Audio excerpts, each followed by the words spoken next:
Hi guys, welcome back to the channel. आज के video में हम डिस्कस कर रहे होंगे स्प्रिंग बूट के बारे में। हम अपनी फर्स्ट वेब सर्विस क्रिएट कर रहे होंगे स्प्रिंग बूट पे। स्प्रिंग बूट के बारे में हम काम करें उससे पहले देखते हैं कि स्प्रिंग बूट क्यों आया, और इवन स्प्रिंग बूट से पहले भी स्प्रिंग क्यों आया। ऐसी कौन सी प्रॉब्लम में फेस हो रही थी विदाउट स्प्रिंग फ्रेमवर्क और विदाउट स्प्रिंग बूट फ्रेमवर्क, जिन प्रॉब्लम्स को इन दोनों फ्रेमवर्क ने सॉल्व किया। तो थोड़ा सा बैकग्राउंड में पीछे जाते हैं। जब एंटरप्राइजेज एप्लीकेशन बनने लगी थी, मतलब हैवी कोड उसमें ऐड हो रहा था, ट्रांजेक्शन और बहुत सारे कोड बेस उसमें ऐड हो रहे थे, तो हमें दो प्रॉब्लम फेस हुई उस टाइम पे कि मॉड्यूल्स, जो इंडिपेंडेंट मॉड्यूल्स है, वो जितने ज़्यादा एक दूसरे से कपल्ड है उतना ही ज़्यादा उनमें डिफिकल्ट हो रहा था चेंज करना और किसी चेंज को टेस्ट करना, राइट।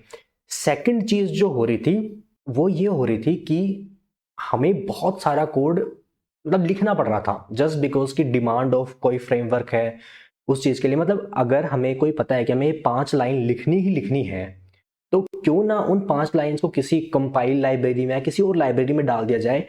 हमारे एप्लीकेशन का जो लॉजिक है, जहां पर हम एक्चुअली बिजनेस लॉजिक लिखते हैं, वहां उन क्लासेस को क्लूड क्यों करें, वो कोड वहां क्यों डालें। तो मिक्सअप हो रहा था कि उसी क्लास में आपका वो लॉजिक भी है जिसकी वजह से आपका बिजनेस चल रहा है या बिजनेस के ऊपर लॉजिक है, और उसमें वो भी है जो कि फ्रेमवर्क को चाहिए। इसी चीज को, प्रॉब्लम को सॉल्व करने के लिए स्प्रिंग आया था। स्प्रिंग ने अपनी खुद कुछ फंक्शनलिटीज खुद दी थी। जैसे जो मेन सबसे ज्यादा आपने सुनी होगी वो dependency injection, inversion of control है, कि डिपेंडेंसी को आपको हार्ड कोड नहीं करना पड़ता, डायनेमिकली आप कोई भी क्लास बेस्ड ऑन जो भी अवेलेबल है आपके एप्लीकेशन में, वो वहां पे आप पुट कर सकते हो, राइट। पर स्प्रिंग में भी बहुत सारा कॉन्फ़िगरेशनल पार्ट रह गया था, कॉन्फ़िगर करते रहना उसको, राइट। तो स्प्रिंग और स्प्रिंग बूट में बहुत ज़्यादा डिफरेंस नहीं है। स्प्रिंग बूट भी इंटरनली स्प्रिंग को ही यूज़ करता है, बट ऐसे समझो कि स्प्रिंग का कोई उन्होंने एक पार्ट लिया और उसको बहुत अच्छा बना दिया। स्प्रिंग के अंदर क्या है, कॉन्फ़िगरेशन बहुत कम से कम कॉन्फ़िगरेशन आपको करनी पड़ती है। इनबिल्ट आपको स्टार्टर एपीआईज मिल जाती है। किसी भी चीज़ का आपको कोड करना, आपको स्टार्टर मतलब उसका डेमो कोड पहले से उसमें प्लगेबल रहता है डिफ़ॉल्ट कॉन्फ़िगरेशन के साथ में, आप उसको रन कर सकते हो।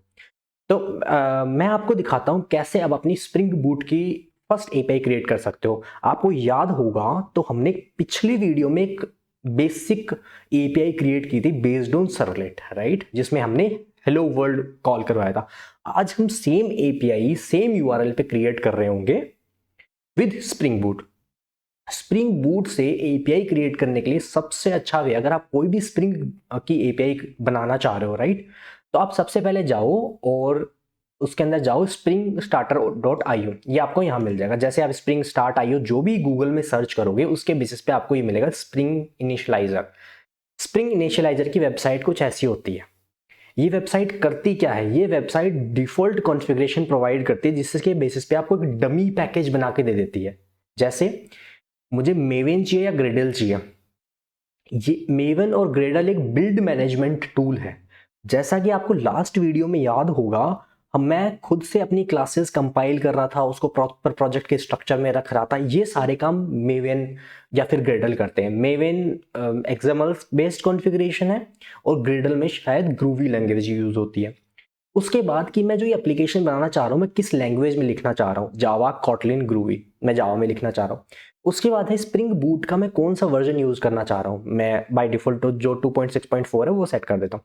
उसके बाद ये आपसे अपने प्रोजेक्ट का स्ट्रक्चर पूछता है, राइट, कि प्रोजेक्ट का नाम क्या है, प्रोजेक्ट के पैकेज किस तरीके से रखना है, आर्टिफैक्ट नेम और ये सब चीजें।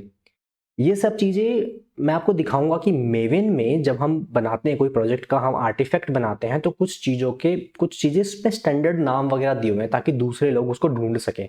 आप देखेंगे कि अभी के लिए मेवेन को रहने देते हैं। हम अभी के लिए मान लो कि हमें ऐसा करना होता है, यहाँ पे आप अपने प्रोजेक्ट का कुछ दूसरा नाम देना चाहते हो वो दे दो, और यहाँ पे पैकेज का नाम दे दो, राइट। मैं इसकी वॉर बनाना चाहता हूं क्योंकि हम वेब सर्विस बनाना चाहते हैं और जावा में 8 यूज करना चाहता हूं। यहाँ पे आप और डिपेंडेंसी यूज कर सकते हैं अगर और डिपेंडेंसी आप यूज करना चाहे तो। बहुत सारी डिपेंडेंसी की लिस्ट है। ये क्या करेगा, आपको एक जिप फाइल बना के दे देगा जो कि एक प्रोजेक्ट है, मैंने पहले से डाउनलोड की हुई है, ठीक है। अब उसको ओपन करते हैं, आपको बस उस जिप फाइल को ओपन करना है। तो चलिए उस जिप फाइल को हम ओपन कर लेते हैं। ये मेरी जिप फाइल ओपन हो गई है। इस जिप फाइल के अंदर मेरे को ये मिलेगा डेमो, ठीक है। इसके अंदर मेरा एसआरसी होगा पूरा का पूरा और फॉर्म होगी। तो उस वेबसाइट ने एक्चुअली किया क्या, उस वेबसाइट ने कुछ नहीं किया, उस वेबसाइट ने आपके एसआरसी का स्ट्रक्चर बनाया। जैसे मैंने कुछ भी चेंज नहीं किया था वहां पे, तो ये जावा एग्जाम्पल डेमो एप्लीकेशन उसने स्टार्टिंग क्लासेस मेरे को बना के दे दी, राइट। और उसने क्या किया, उसने एक पॉम डॉट एक्सएमएल बनाई है। पॉम डॉट एक्सएमएल एक प्रोजेक्ट की, ये सोच लो कि मेवन की प्रॉपर्टी है, मेवन यूज करती है। और ये करती क्या है कि आपको याद होगा कि लास्ट प्रोजेक्ट में जब हमें एक लाइब्रेरी चाहिए थी कंपाइल करने की, तो हमने जावा सी में क्लास पाथ में वो लाइब्रेरी ऐड करके कंपाइल किया था। ये काफी हद तक वो सेम काम कर रही है। ये क्या कर रही है कि मुझे यहाँ पे कौन कौन सी लाइब्रेरी चाहिए, मेरे को एक्चुअली उन लाइब्रेरीज को अपने प्रोजेक्ट में कॉपी पेस्ट करने की जरूरत नहीं होती है। मुझे बस यहाँ पे ऐसे डिक्लेयर करना है कि मुझे इस फ्रेमवर्क, इस ग्रुप आईडी से ये आर्टिफैक्ट आईडी चाहिए। इसीलिए वो आपके प्रोजेक्ट को भी सेम वे में लाने के लिए आपसे ये सब डिटेल भरवा रहा था। किसी भी डिपेंडेंसी को आपको अपने प्रोजेक्ट में यूज करने के लिए ये 2-3 चीजें डालनी होती है, group ID, artifact ID, version और ये सब कुछ, राइट। इसके बाद ये क्या करेगी, उन डिपेंडेंसीज को आपके होम फोल्डर के .m2 फोल्डर में स्टोर करेगी और वहां से आपके प्रोजेक्ट में रेफरेंस करेगी, ताकि ये सेम लाइब्रेरीज अगर आपको किसी दूसरे प्रोजेक्ट में चाहिए तो आपको वहां कॉपी पेस्ट ना करना चाहिए, क्योंकि .m2 तो सब जगह से रेफरेंस। आप जब फर्स्ट बार ये प्रोजेक्ट इंपोर्ट करोगे तो आपको हो सकता है काफी टाइम लगे, क्योंकि ये सारी लाइब्रेरीज डाउनलोड करेगा। मेरे में ये लाइब्रेरी डाउनलोड कर चुका है, तो मैं आपको दिखाता हूँ कि ये लाइब्रेरीज कहाँ डाउनलोड हुई है। ये दिख रहा है आपको होम फोल्डर M2 का, ये मेरा होम फोल्डर है, इसके अंदर M2 के अंदर रिपोजिटरी, ये सारी लाइब्रेरीज है। और इन लाइब्रेरीज में कुछ नहीं है, मेवेन का प्रोजेक्ट है और मेवेन के प्रोजेक्ट के अंदर उसकी जार है। ये जार उसके बाद में वहां यहाँ से रेफरेंस हो जाएगी। अगर आप मेरे प्रोजेक्ट में जाओगे तो प्रोजेक्ट में जाके आप देखोगे कि यहाँ पे ये सब लाइब्रेरी इस तरीके से रेफरेंस्ड है, राइट। लाइब्रेरी अभी भी हम यूज कर रहे हैं, लेकिन हमें कोई लाइब्रेरी डाउनलोड, कॉपी, पेस्ट कुछ नहीं किया, ये मेवन सब टेक केयर कर रहा है उस चीज का, ठीक है।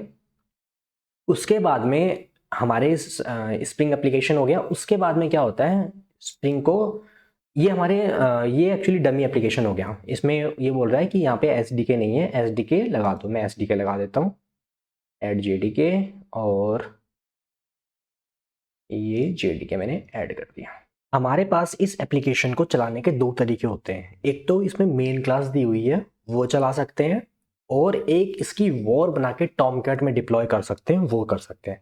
तो दोनों तरीके देखते हैं। पहले क्या करना होता है, जैसे हमने सर्वलेट की क्लास क्रिएट की थी, उसी तरीके से हमें यहाँ पे क्लास क्रिएट करनी होती है, जिसमें मैं अपनी स्प्रिंग बूट के टर्म्स में हम कभी कभी वो क्लास जिसमें हम ये बताते हैं कि क्या यूआरएल से कौन सा मेथड कॉल होना चाहिए, उसे हम कंट्रोलर बोल देते हैं। कभी कभी हम इसे बोल देते हैं कंट्रोलर, राइट।